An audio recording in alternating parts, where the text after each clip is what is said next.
بسم اللہ الرحمن الرحیم۔ کتاب نسیم ہدایت کے جھونکے، پارٹ نمبر 17، جلد اول تچہرم۔ سوال: آپ شیو سینا جیسی جماعت کے ضلع کے ذمہ دار تھے، آپ کو اسلام میں آ کر اجنبیت سی نہیں لگی؟ جواب: نہیں بھائی احمد، بالکل نہیں۔ مجھے ایسا لگا کہ میں بائی نیچر فطرتاً مسلمان ہی تھا۔ اسلام کی ہر بات میری انتر آتما، اندر کی روحانی پکار لگتی تھی۔ سوال: آپ کی دوسری بیوی کا کیا ہوا؟ جواب: وہ ابھی تک مسلمان نہیں ہوئی۔ میں نے ان کو چھوڑ دیا ہے، ان کا حصہ ان کو دے دیا ہے۔ ایک بیٹا بیٹی ان کے میرے ساتھ دہلی میں رہتے ہیں۔ میں نے مولانا صاحب کے مشورہ سے دہلی میں کوٹھی لے کر رہائش اختیار کر لی ہے۔ یہ فیصلہ میرے لیے سکون کا ذریعہ بنا اور اسلام کا اعلان کرنے میں مجھے بڑی سہولت کا ذریعہ بنا۔ سوال: آپ کو ابھی نے دعوت پر نہیں لگایا؟ جواب: ایسا کیسے ہو سکتا ہے؟ اللہ کا شکر ہے کہ میں جو کچھ کرتا ہوں دین کے لیے کرنے کی کوشش کرتا ہوں۔ میرے بھائی ایک ہائی اسکول چلاتے تھے، وہاں پر اکثر مسلمانوں کے بچے پڑھتے تھے۔ کھتولی میں ایک مسلم جونیئر ہائی اسکول چلتا تھا، اس کے ذمہ دار ایک حاجی صاحب بہت جذبہ کے آدمی تھے۔ ہیڈ ماسٹر سے کچھ بات ہونے کی وجہ سے وہاں پر 3 دینیات کے استاذوں نے وہاں 2 مہینے تک ایک بھی سبق نہیں پڑھایا۔ حاجی صاحب نے معاملہ کی جانچ کے بجائے یہ فیصلہ کیا کہ میں مدرسہ نہیں رکھتا، بس اسکول چلاؤں گا۔ تینوں حافظ اور مولویوں کو الگ کر دیا۔ اتفاق سے ایک روز اپنے بھائی کے اسکول میں چھٹی کے وقت کچھ مسلمان بچوں سے میں نے کلمہ سنانے کو کہا تو انہیں کلمہ یاد نہیں تھا۔ مجھے بہت دکھ ہوا۔ میں نے اپنے بھائی سے کہا، آپ کا اسکول مسلمان محلہ میں ہے، اگر آپ یہاں قرآن اور اردو شروع کرا دیں تو تعداد بڑھ جائے گی۔ ان کی سمجھ میں آ گیا۔ میں نے مولانا صاحب سے استاذ دینے کے لیے کہا۔ مولانا صاحب نے ان تینوں استادوں کو بلایا جو مسلم اسکول سے نکالے گئے تھے، اور اللہ کا شکر ہے آج تک 5ویں، 6ٹھی، 7ویں کلاس میں قرآن مجید اور دینیات کی تعلیم کسی مدرسہ کی طرح ہو رہی ہے، اور الحمدللہ میرے بھائی بھی مسلمان ہو گئے ہیں۔ ان کا نام میں نے عبد الرحمن رکھا ہے۔ مولانا صاحب اس قصہ کو اکثر سناتے ہیں کہ اللہ تعالیٰ اس طرح تبدیلی کا نظم کرتے ہیں۔ سوال: قارئین ارمغان کے لیے کچھ پیغام آپ دیں گے؟ جواب: کسی کے ظاہر اور حالات کو مخالف سمجھ کر یہ سمجھنا کہ یہ حالات اور یہ شخص اسلام دشمن ہے، بالکل غلط ہے۔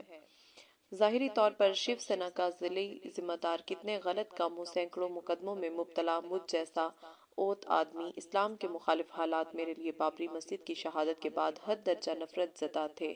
ایک مزے کی اور بات بتاؤں کہ ہمارے خاندان کا ایک لڑکا رشتے کا، میرا بھائی ڈاکٹر صاحب کا لڑکا، مسلمان ہو کر عبد الرحمن بن کر گھر چھوڑ کر پھلت رہنے لگا تھا۔ میری بھابھی بہت روتی تھی، جب وہ یاد کر کے روتی تو مجھے بہت ترس آتا تھا، اور کئی بار دل میں خیال آیا اس حضرت جی کا اور خاتمہ کر رہا ہوں۔ جہاں اتنے مقدمے ہیں، ایک مقدمہ اور صحیح۔ مگر احمد بھائی سچ کہتا ہوں، جب اسلام کو میں نے پایا تو مجھے بالکل یہ محسوس ہوا یہ میرے اندر کی مایا تھی، اور اسی فطرت پر مجھے پیدا کیا گیا تھا۔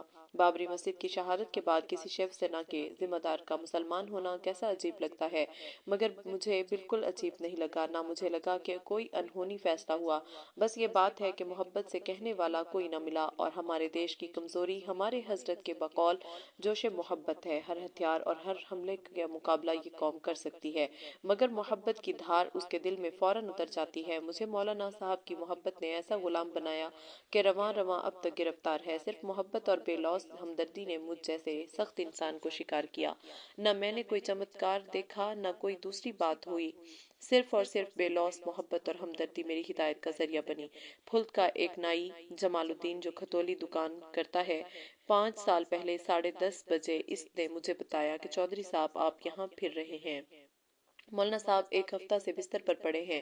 احمد بھائی بس میری جان نکل گئی۔ اپنے آپ کو تھاما اور گھر گیا، گاڑی لی اور 11:45 بجے روتا ہوا پھلت پہنچا۔ مولانا صاحب اتفاق سے ممبئی کے کچھ مہمانوں کے ساتھ بیٹھے باتیں کر رہے تھے اور مسکرا رہے تھے۔ جا کر چمٹ گیا اور خوشی سے سسکیوں سے روتا ہوا بولا کہ مجھے جمال الدین نے ڈرا دیا تھا کہ آپ بستر پر بیمار پڑے ہیں۔ سارے راستہ دعائیں کرتا آیا، میرے اللہ، میرے جیون کی گھڑیاں بس میرے مولانا کو لگ جائیں۔ آپ کو ٹھیک دیکھ کر جان میں جان آ گئی۔ اب بھی دعا کرتا ہوں کہ زندگی کی باقی گھڑیاں بس مولانا صاحب کو لگ جائیں، کچھ کام آ جائیں گی۔ مولانا صاحب نے بتایا کہ پنجاب کا ایک ہفتہ کا سفر لوں گرم ہواؤں میں ہوا گرمی میں رہنے کی وجہ سے گردہ میں درد ہو گیا تھا۔ آج صبح پتھری نکل گئی۔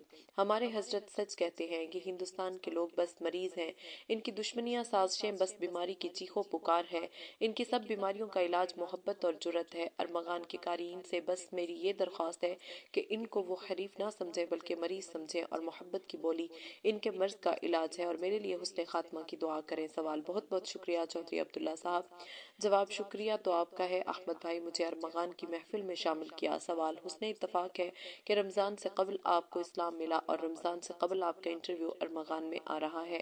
ماہ مبارک کی دعاؤں میں میرے لیے، گھر والوں کے لیے دعا کرنے کی درخواست ہے۔ مستفاد از ماہ نامہ ارمغان، ستمبر 2008۔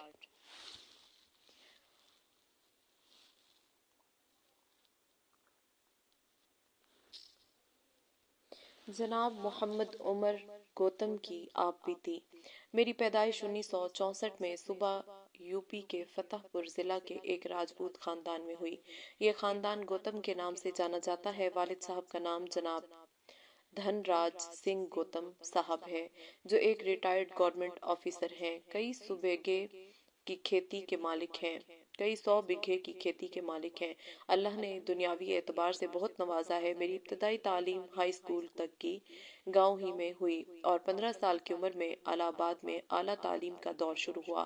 12ویں جماعت کے بعد نینی تال ضلع کی پنت نگر ایگریکلچر یونیورسٹی میں بی ایس سی ایگریکلچر کی ڈگری کے لیے 1980 میں داخلہ لیا اور اسی یونیورسٹی میں 1984 میں اللہ تبارک و تعالی نے ہدایت کا معاملہ کیا اور میں نے اسلام قبول کیا اور اپنا نام شیام پرتاپ سنگھ گوتم سے بدل کر محمد عمر گوتم رکھا۔ 15 سال کی عمر میں میرے دل اور دماغ میں یہ سوال پیدا ہوا کہ ہمارے گھر اور خاندان میں جو پوجا پاٹ کا طریقہ رہا ہے اور بتوں کی پوجا ہو رہی ہے وہ کہاں تک صحیح ہے۔ ہمیں 15 سال کی عمر میں یہ نہیں بتایا گیا تھا کہ ہم ہندو ہیں تو کیوں ہیں، ہمارا ایمان و یقین کیا ہے۔ میں نے جب ان تمام سماجی حالات پر نظر ڈالی اور غور و فکر کیا تو بہت سارے سوالات ذہن میں پیدا ہو گئے۔ مثال کے طور پر ہمارا خالق و مالک کون ہے، ہمارا رازق کون ہے، ہماری زندگی کا مقصد کیا ہے، مرنے کے بعد کہاں پہنچیں گے، کس کی پوجا کی جائے اور کس کی نہ کی جائے، 33 کروڑ دیوی دیوتاؤں کی پوجا پاٹ کیسے کی جائے، 86 لاکھ یونیوں میں آواگون کیسے ممکن ہے، کہیں ماں باپ ہی تو خالق و مالک نہیں ہے، سماج میں اپنے ہی جیسے انسانوں کو اچھوت کیوں بنا دیا گیا ہے، وغیرہ وغیرہ۔ ان سوالات کا جواب حاصل کرنے کے لیے میں نے سب سے پہلے اپنے گھر والوں سے ہی انکوائری شروع کی۔ ان کے پاس کبھی بھی صحیح جواب نہ تھا، نہ انہوں نے دیا، کیونکہ انہیں اپنے دھرم مذہب کے بارے میں معلومات ہی نہیں تھیں۔ بیچارے جواب کہاں سے دیتے۔ انہوں نے مجھے سمجھانے کی کوشش کی کہ بیٹا، جو تمہارے باپ دادا کا دھرم ہے وہی تمہارا دھرم مذہب ہے، اسی پر تمہیں چلنا ہے، اور جو خاندانی رسم و رواج دھرم مذہب کے نام پر چلے آ رہے ہیں انہیں ہی اپنانا ہے، اور تمہاری زندگی کا مقصد ایک کامیاب انسان بننا ہے، ماں باپ کی سیوا خدمت کرنی ہے اور غلط کاموں سے بچنا ہے، وغیرہ وغیرہ۔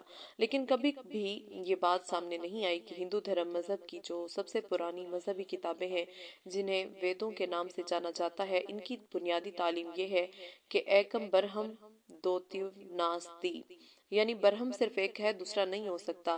اس کا مطلب صرف اور صرف ایک ہی ایشور کی پوجا پاٹ یا عبادت ہونی چاہیے، کسی دوسرے کی نہیں۔ ویدوں میں بت پرستی کے خلاف آواز اٹھائی گئی ہے اور لوگوں کو بتایا گیا کہ انسان اگر کامیابی چاہتا ہے تو صرف اور صرف ایک ایشور خدا کی اپاسنا عبادت کرے۔ مجھے جب اپنے گھر والوں سے، اپنے بڑوں سے اور اپنے تمام پنڈتوں سے جو ہمارے ہاں پوجا پاٹ کرانے آتے تھے صحیح جواب نہیں ملا تو میں نے دھارمک مذہبی کتابوں کا مطالعہ شروع کیا۔ سب سے پہلے ہندو دھرم کی کتابیں پڑھنے کو ملی اور خاص طور پر گیتا پریس گورکھ پور کی کافی کتابیں مطالعہ میں آئیں۔ گیتا، رام چرت مانس، مہابھارت، وید پران اور منو سمرتی سے متعلق کافی کتابیں پڑھنے اور سمجھنے کی کوشش کی۔ پنت نگر یونیورسٹی اتراکھنڈ میں دوران تعلیم تقریباً 3 سال یونیورسٹی لائبریری میں کافی کتابیں مطالعے میں آئیں، خاص طور پر گوتم بدھ، ویویکانند، پرم ہنس، رام کرشن گاندھی، نہرو اور مختلف سوشل ریفارمرز کی سوانح عمریاں پڑھنے کا شوق پیدا ہوا۔ میں اس کوشش میں تھا کہ ان لوگوں کی کامیابی کا راز پتہ چلے۔ بہت زیادہ مطالعے کی وجہ سے ہزاروں سوالات ذہن میں پیدا ہوتے چلے گئے۔ میں کافی کنفیوز ہونے لگا کہ آخر سچائی کا پتہ کیوں نہیں چل رہا ہے۔ میں نے یہاں تک ذہن بنا لیا کہ اپنی ڈگری مکمل کرنے کے بعد اپنے والد صاحب کو خط لکھوں گا اور ان کا شکریہ ادا کروں گا کہ انہوں نے تمام اخراجات برداشت کیے، لیکن میری زندگی کا مقصد حق کی تلاش ہونے کی وجہ سے ان کے ارمانوں کو اور ان کی چاہت کو پورا نہ کر سکا، جس کی میں معافی بھی مانگوں گا اور پہاڑ میں جا کر سنیاسی والی زندگی گزاروں گا۔ میڈیٹیشن یعنی چنتن، دھیان اور منن، غور و فکر کے ذریعے اپنے ایشور خدا کو پہچانوں گا کہ وہ کہاں ہے، کیسا ہے اور ہم سے کیا چاہتا ہے۔ یہ وقت آتا کہ اس سے پہلے ہی اللہ نے دل میں یہ بات ڈال دی کہ تم اپنے پیدا کرنے والے سے براہ راست خود کیوں نہیں مانگتے کہ وہ تمہیں سیدھا راستہ دکھائے اور حق کو پہچاننے اور اس پر چلنے میں مدد کرے۔ اسی بنیاد پر میں نے راتوں کو مانگنا شروع کیا اور اللہ تعالیٰ نے میرے لیے اپنا راستہ آسان کر دیا۔ 1984 میں ہمارے ایک دوست ناصر خان صاحب جو ضلع بجنور کے رہنے والے ہیں، وہ میرے ہم جماعت تھے۔ انہیں اللہ نے میری ہدایت کا ذریعہ بنایا۔ اسکوٹر سے میرا ایکسیڈنٹ ہو گیا تھا اور پیر میں کافی چوٹ آ گئی تھی، جس کی بنا پر ہاسپٹل جانے کی نوبت آ گئی۔ سائیکل چلانا چھوٹ گیا، کافی پریشانی کا سامنا کرنا پڑا۔ اس دوران ناصر خان صاحب نے میری مدد کی۔ وہ مجھے اپنے ساتھ ہاسپٹل لے جاتے تھے، کالج لے جاتے تھے، مجھے میس سے کھانا لا کر روم میں میرے ساتھ بیٹھ کر کھاتے تھے۔ تقریباً 1 مہینہ تک یہ سلسلہ چلتا رہا۔ میں ان سے کافی متاثر ہوا۔ ایک دن میں نے انہیں بٹھا کر سوال کیا کہ آپ میرے ساتھ اتنی ہمدردی کا معاملہ کیوں کرتے ہیں؟ یہ اخلاق آپ نے کہاں سے سیکھا؟ انہوں نے جواب دیا کہ گوتم صاحب، میں یہ کام کسی لالچ میں یا کسی دباؤ میں نہیں کر رہا، بلکہ میں ایک مسلمان ہوں۔ میرا مذہب اسلام ہے۔ اسلام کی تعلیم ہے کہ پڑوسی پڑوسی ہے، چاہے وہ کوئی بھی ہو۔ پڑوسی کے ساتھ اچھا سلوک کرنا، اس کی مدد کرنا، مصیبت میں اس کے کام آنا، یہ ایک مسلمان کی بنیادی ذمہ داری ہے۔ اور مجھے اس بات کا خوف ہے کہ اگر میں نے آپ کی مدد نہیں کی اور آپ کے کام نہیں آئے تو میں محشر کے میدان میں اللہ کو کیا منہ دکھاؤں گا؟ مجھ سے تو اس کے بارے میں بھی سوال کیا جائے گا کہ میں نے آپ کے ساتھ کیسا سلوک کیا۔ میں ان کے اس جواب سے بہت متاثر ہوا اور مجھے اسلام کا سب سے پہلا سبق پڑوسی کے حقوق کے بارے میں ملا اور حساب کتاب کے دن حشر کے میدان کی اطلاع ملی کہ ایسا بھی ہونے والا ہے۔ اب ناصر خان صاحب کے ذریعے اسلامی کتابوں کا مطالعہ شروع ہوا۔ یہ سلسلہ تقریباً 6 مہینے تک چلتا رہا۔ اس دوران میں نے 40-50 کتابیں مختلف عنوانات پر مطالعہ کی اور اسلام کی پوری تصویر میرے سامنے آ گئی۔ قرآن کریم بھی میں نے مطالعہ کیا، خاص طور پر قرآن کی روشنی میں۔ انہوں نے مجھے قرآن حکیم کے مطالعے سے پہلے یہ احساس دلایا تھا کہ قرآن ایک اللہ کی نازل کردہ آسمانی کتاب ہے اور کتاب ہدایت ہے، یعنی تمام انسانوں کے لیے ہدایت نامہ ہے۔ اسی بنیاد پر پوری اخلاص نیت کے ساتھ جب قرآن کریم کا ترجمہ پڑھا تو تمام سوالوں کے جواب خود بخود ملتے چلے گئے اور اللہ نے اپنا وعدہ سچ کر دیا کہ جو لوگ ہدایت کے طلبگار ہوں گے انہیں ضرور ہدایت ملے گی۔ اللہ کا بڑا احسان ہے کہ اس نے اتنی بڑی دولت بغیر کسی محنت، مشقت اور قربانی کے عنایت فرما دی۔ اسلام قبول کرنے کے بعد سب سے پہلے یونیورسٹی میں پڑھنے والے دوست و احباب نے مخالفت کی۔ زیادہ تر لوگ یہ سوال کرتے تھے کہ آخر ایسی کون سی مجبوری آ گئی تھی جس کی وجہ سے اسلام دھرم مذہب کو ہی اپنانا پڑا؟ کیا اور کوئی دھرم مذہب نہیں تھا؟ ان بیچاروں کو معلوم ہی نہیں تھا کہ اسلام کی تعلیمات کیا ہیں، اسلام کی بنیاد کن چیزوں پر ہے۔ کچھ عرصے کے بعد کالج کی وال میگزین میں میرا انٹرویو قبول اسلام کے تعلق سے چسپاں کر دیا گیا، جسے کئی ہزار سٹوڈنٹس نے پڑھا اور یونیورسٹی کے لوگ چہ مگویاں کرنے لگے۔ یہاں تک کہ بریلی سے نکلنے والے ایک ہندی اخبار امر اجالا میں گوتم عمر ہوئے ہیڈنگ بنا کر نیوز چھاپ دی گئی۔ پورے علاقے میں ہوا کی طرح خبر پھیل گئی اور بہت سارے لوگ، یہاں تک کہ پولیس اور CID والے بھی انکوائری میں لگ گئے۔ اس سلسلہ میں تفصیلی معلومات کے لیے جو بھی آتا تھا میں انہیں اپنے حساب سے جواب دیتا رہتا تھا۔ RSS اور وشو ہندو پریشد کے لوگوں کو یہ بات پسند نہیں آئی تھی اور انہوں نے ہاسٹل سے اغوا کر کے جنگل میں لے جا کر مار پیٹ کی اور دھمکی دی کہ اگر 3 دن کے اندر واپس ہندو دھرم نہیں اپنایا تو ہم تمہاری بوٹی بوٹی کر دیں گے۔ حالات یہاں تک خراب ہو گئے کہ مجھے اپنی MSc ایگریکلچر ڈگری چھوڑ کر یونیورسٹی سے باہر جانا پڑا اور میں نے دہلی کا سفر کیا۔ 2-3 سال یوں ہی گزر گئے۔ 1988 میں جامعہ ملیہ اسلامیہ میں MA اسلامک اسٹڈیز میں داخلہ لیا اور ایگریکلچر کی لائن چھوڑ دی۔ گھر والوں کی طرف سے بھی مخالفت ہوئی اور انہوں نے بھی فیملی بائیکاٹ کر دیا، جس کی بنا پر تمام رشتہ دار خاندان والوں سے کئی سال تک کٹ کر رہنا پڑا، یہاں تک کہ 10-12 سال اسی حال میں گزر گئے۔ اس کے بعد حالات نارمل ہوئے اور آنا جانا شروع ہوا۔ جہاں تک دعوتی نوعیت کا تعلق ہے، اللہ کا کرم ہے، سب سے پہلے گھر والوں میں سے میری اہلیہ نے بھی، پھر میری والدہ محترمہ نے اسلام قبول کیا اور آج کی تاریخ میں تمام رشتہ دار خاندان کے لوگ دعوتی نسبت سے برابر رابطے میں ہیں۔ اکثریت ایسی ہے جو اسلام کے بارے میں صحیح معلومات حاصل کرنا چاہتی ہے۔ افسوس تب ہوتا ہے جب ان کے سامنے ایک طرف اسلام کی حقانیت اور اس کی عمدہ تعلیمات آتی ہیں تو دوسری طرف مسلمانوں کے معاشرتی اور اخلاقی حالات۔ بہرحال تقریباً 100 افراد کو اسلام کے دائرے میں داخل کرنے میں کامیاب ہو چکا ہوں، فالحمدللہ علی ذالک۔ ایسے ہزاروں غیر مسلم بھائیوں سے رابطہ ہونے کے بعد یہ محسوس ہوتا ہے کہ دین کی دعوت صحیح معنی میں ان تک نہیں پہنچائی گئی، جس کی وجہ سے وہ غلط فہمی کا شکار ہیں، جبکہ حقیقت یہ ہے کہ اسلام تمام انسانوں کے لیے ہے۔ بنیادی طور پر اسلام نے انسانیت کی تعلیم دی ہے۔ اگر کوئی باقاعدہ اسلام میں داخل نہ ہو تب بھی وہ اسلامی تعلیمات سے فائدہ اٹھا سکتا ہے اور آج دنیا کی بہت سارے قومیں اور ممالک انہیں تعلیمات سے فائدہ اٹھا رہے ہیں اور مسلمان دور کھڑے ہو کر انہیں دیکھ رہے ہیں اور ان کی تعریف کر رہے ہیں۔ اللہ سے دعا ہے کہ ہمارا معاشرہ اسلامی بنے جس سے ہمیں دوسروں کی نقل کرنے کی صورت پیش نہ آئے۔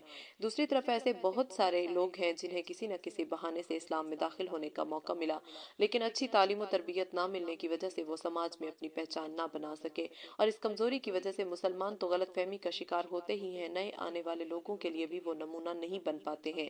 میں سمجھتا ہوں کہ اس بارے میں تمام ذمہ داران قوم جو دین کی بات پہنچانا چاہتے ہیں دعوت کا کام کر رہے ہیں، خاص طور پر غیر مسلم بھائیوں میں دین کی بات پہنچانا چاہتے ہیں، انہیں چاہیے کہ ہر نئے آنے والے کی اسلامی تعلیم اور تربیت کا مکمل بندوبست کریں اور انہیں ثابت قدم رہنے میں مدد کریں۔ اس ملک میں جہاں اکثریت غیر مسلم بھائیوں کی ہے، دعوت دین کی سخت ضرورت ہے۔ آج بھی اگر مسلمان دین پر چلے اور اپنے اخلاق و کردار کو سنوارے اور انسانیت کی خدمت کو اپنی زندگی کا مقصد بنائیں تو ہزاروں لاکھوں لوگ اسلام کو سمجھنے اور اپنانے میں کامیاب ہو سکتے ہیں۔ یہ بات بھی دنیا کے سامنے آنی چاہیے کہ اسلام کسی کو بھی زبردستی اپنی آغوش میں نہیں لیتا اور کوئی مسلمان کسی کو زبردستی مسلمان نہیں بنا سکتا ہے، بلکہ یہ فیصلہ بندے اور اللہ کے بیچ میں ہوتا ہے۔ جب تک کوئی شخص دل کی گہرائیوں سے اسلام کو نہیں پہچانے گا اور آخرت کی کامیابی کو مد نظر نہیں رکھے گا، اسلام میں داخل نہیں ہو سکتا۔ اگر آنکھ بند کر کے اسلام میں داخل ہو بھی گیا تو حالات کا مقابلہ کرنا اس کے لیے ناقابل برداشت ہوگا۔ آخر میں اپنے تمام غیر مسلم بھائیوں کو یہ دعوت دیتا ہوں کہ وہ اسلام کو قرآن اور حدیث کی روشنی میں پڑھیں اور اس سمجھیں، عام مسلمانوں کو دیکھ کر نہیں۔ اسلام کے بارے میں کوئی بھی رائے قائم کرنے سے پہلے یہ ضروری ہے کہ اس کی پوری تحقیق کر لیں۔ اپنے مسلمان بھائیوں سے درخواست کرتا ہوں کہ وہ غیر مسلم بھائیوں کے ساتھ اپنے اخلاق، کردار اور معاملات کو ایسا معیاری بنائیں کہ سب لوگوں کو اسلام کی پہچان ہو سکے، لوگ آپ سے فائدہ اٹھا سکیں۔ ایسا نہ ہو کہ آپ کی بدعملی کی وجہ سے لوگ آپ سے نفرت کریں اور ساتھ ہی اسلام سے بھی نفرت کرنے لگے۔ میری نظر میں اس سے بڑائی اور کوئی ٹریجڈی نہیں ہو سکتی۔ اللہ سے دعا ہے کہ ہم دین کے صحیح نمائندے بن سکیں۔ آمین۔ مصطفیٰ 10 ماہنامہ ارمغان، جنوری 2009۔ ایک خوش قسمت بہن زینب چوہان سے ایک ملاقات۔ اسماء امت اللہ، السلام علیکم ورحمۃ اللہ وبرکاتہ۔ زینب چوہان: وعلیکم السلام ورحمۃ اللہ وبرکاتہ۔ سوال: زینب آپا، آپ کے آنے سے بہت خوشی ہوئی۔ آپ کی ذات اللہ تعالیٰ کی ہدایت کی عجیب نشانی ہے۔ جب ابھی سے آپ کی کہانی سنی تھی خیال ہوتا تھا کہ ابھی کوئی افسانہ سنا رہے ہیں۔ بہت اشتیاق تھا ملاقات کا۔ اللہ تعالیٰ نے ملاقات بھی کرا دی اور یہ موقع بھی دیا کہ ابھی نے ذمہ داری لگائی کہ آپ کی کہانی آپ کی زبان سے سنوں اور قارئین ارمغان کی خدمت میں ہدیہ پیش کروں۔ جواب: سچی بات یہ ہے اسماء کہ تمہارے بچپن کے قصے جو مولانا صاحب کے ہم جیسے جہنم کے راستے پر پڑے لوگوں کے ایمان کا ذریعہ بنانے کا ذریعہ بنے، میں نے بھی 2 مرتبہ حضرت کی تقریر میں سنے تھے، اس لیے مجھے بھی بڑی حسرت تھی کہ تم سے ملوں۔ اللہ نے میری بھی پرانی مراد پوری کر دی۔ سوال: چلیے اللہ کا فضل ہوا، دونوں کا کام بن گیا۔ آپ کو ابھی نے بتا ہی دیا کہ ارمغان کے لیے آپ سے کچھ باتیں کرنی ہیں، اس لیے کچھ باتیں پوچھ لوں۔ جواب: جی، بس آج میں دلی صرف اسی لیے آئی ہوں۔ سوال: آپ اپنا خاندانی تعارف کرائیے۔ جواب: میں راجستھان کے چورو ضلع کے ایک راجپوت خاندان میں 20 اپریل 1968 کو پیدا ہوئی۔ ہمارے پتا جی ہائی اسکول میں پرنسپل تھے۔ ابتدائی تعلیم گاؤں کے ایک اسکول میں ہوئی، بعد میں چورو میں ایک ڈگری کالج سے میں نے BA کیا۔ ہنومان گڑھ کے ایک پڑھے لکھے خاندان میں 6 جون 1990 کو ہماری شادی ہوئی۔ میرے شوہر مدھیہ پردیش میں رتلام میں نائب تحصیلدار تھے۔ وہ ہاکی کے بہت اچھے کھلاڑی رہے ہیں اور ان کو اسی بنیاد پر نوکری ملی تھی۔ 2 سال میں اپنی سسرال ہنومان گڑھ میں رہی، بعد میں ہم رتلام ضلع کی ایک تحصیل میں جہاں میرے شوہر کی ملازمت تھی وہیں رہنے لگے۔ ٹرانسفر کی وجہ سے اجین اور بعد میں مندسور میں 6 سال رہے۔ اس دوران میرے ہاں 2 بیٹے اور ایک بیٹی پیدا ہوئے۔ 2000 میں میرے شوہر کا پروموشن ہوا اور وہ تحصیلدار بن کر بھوپال کی ایک تحصیل میں چلے گئے۔ گھر پریوار سب کچھ اچھا تھا، ہم دونوں میں بہت محبت تھی۔ اچانک نہ جانے کیا ہوا، ہمارے گھر کو کسی کی نظر لگ گئی، اور اگر میں یہ کہوں کہ ہدایت کی ہوا لگ گئی۔ اسماء بہن، میرا حال عجیب ہے، میری زندگی کا بگاڑ میرے سنورنے کا ذریعہ بن گیا۔ سوال: ہاں، وہی تو میں سننا چاہتی ہوں، اللہ نے آپ کی اسلام کی طرف کیسے رہنمائی کی، ذرا تفصیل سے بتائیے۔ جواب: میرے شوہر کے دفتر میں ایک برہمن لڑکی کلرک تھی، بہت خوبصورت اور ایکٹیو فعال، بلکہ اگر میں کہوں کہ اوور ایکٹیو تو یہ بات بھی سچ ہوگی۔ اس لڑکی کی ہر ادا میں، اس کی شکل میں، اس کی آواز میں، اس کے انداز میں، غرض ہر چیز میں بلا کی کشش تھی۔ اسماء بہن، میرے شوہر کی خطا نہیں، بلکہ وہ لڑکی ویسی تھی کہ پتھر کی مورتی بھی اس کے سامنے پگھل جاتی۔ میرے شوہر اپنے آپ کو بہت بچانے کی کوشش کرتے رہے اور سنبھلنے کی کوشش کرتے رہے، مگر اللہ نے مرد و عورت کے رشتہ میں جذبہ رکھا ہے، وہ بچ نہ سکے